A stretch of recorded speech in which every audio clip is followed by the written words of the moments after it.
আসসালামু আলাইকুম বন্ধুরা, সবাই কেমন আছেন? চলে আসলাম আরেকটি নতুন ভিডিও নিয়ে। তো দেখতেই পাচ্ছেন, এদিক দিয়ে আমি ভাত বসিয়ে দিয়েছিলাম, আমার ভাতের বলক উঠে গিয়েছে। আর এটা আমি রসুন বেটে নিয়েছি তরকারি রান্না করার জন্য। তো আজকে রান্না করব পাঁচমিশালি গুঁড়া মাছ, তার জন্য আলু পলে নিয়েছি আর এদিক দিয়ে গুঁড়া মাছগুলা ভিজিয়ে রেখেছি। আলুগুলো ধুয়ে পরিষ্কার করে নিলাম, এদিক দিয়ে মাছগুলাও ধুয়ে নিচ্ছি। এখন আলু আর মাছ একসাথে দিয়ে পেঁয়াজ, কাঁচামরিচ, হলুদের গুঁড়া, মরিচের গুঁড়া, লবণ এখন আর তেল দিব। তেল দিয়ে সুন্দরভাবে মাখিয়ে পরিমাণ মতো পানি দিয়ে বসিয়ে দিব। আর এদিকে দেখতে পাচ্ছেন ধনিয়া পাতাগুলা কেটে নিয়েছি, পরে দিয়ে দিব।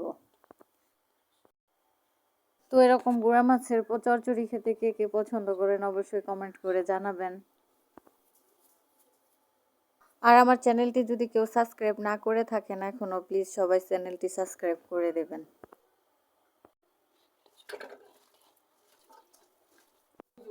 আর দেখতেই পাচ্ছেন এদিক দিয়ে আমার মাছগুলো সুন্দরভাবে মাখানো শেষ। এখন পরিমাণ মতন ঝোল দিয়ে বসিয়ে দিব চুলার মধ্যে।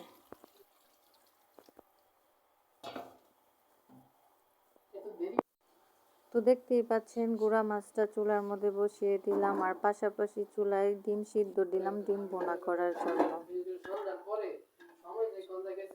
এদিক দিয়ে গুঁড়া মাছটা দেখতে পাচ্ছেন বলক উঠে গেছে, কিছুক্ষণ পরে একটু ধনিয়া পাতা দিয়ে দিব। আর এদিকে পেঁয়াজ আর টমেটো কুচি করে নিয়েছি ডিম ভুনা করার জন্য। তো আমার তরকারিটা প্রায় হয়ে গেছে, তার জন্য ধনিয়া পাতা দিয়ে দিলাম, আর কিছুক্ষণ রেখে পরে নামিয়ে নিব।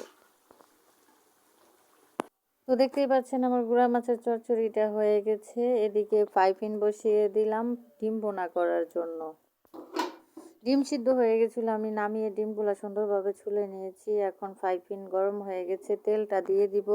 তেল দেওয়ার পরে ডিমটা হালকা হলুদ দিয়ে একটু মাখিয়ে সুন্দর করে ভেজে নেব। তো ডিমটা আমার হলুদ দিয়ে মাখানো শেষ, এখন সুন্দরভাবে ভেজে নেব। তারপরে পেঁয়াজ দিয়ে পেঁয়াজগুলোও ভেজে নেব। তো আমার ডিম ভাজি করা হয়ে গেছে, এখন সুন্দরভাবে পেঁয়াজগুলো ভেজে নেব। আর এদিকে ডিম ভেজে উঠিয়ে নিয়েছি, দেখতেই পাচ্ছেন। এখন পেঁয়াজের ভিতরে রসুন বাটা আর মশলা কষানোর জন্য সামান্য পানি দিয়ে, এরপর হলুদের গুঁড়া, মরিচের গুঁড়া, লবণ এগুলা দিয়ে সুন্দরভাবে কষিয়ে নেব। আর মশলা কষানোর সময় এখন টমেটো কুচিগুলো দিয়ে দিলাম, মশলার সাথে টমেটো কুচিগুলো সুন্দরভাবে কষিয়ে নিলাম। দেখতেই পাচ্ছেন আমার মশলাটা অনেক সুন্দর করে কষানো হয়ে গেছে।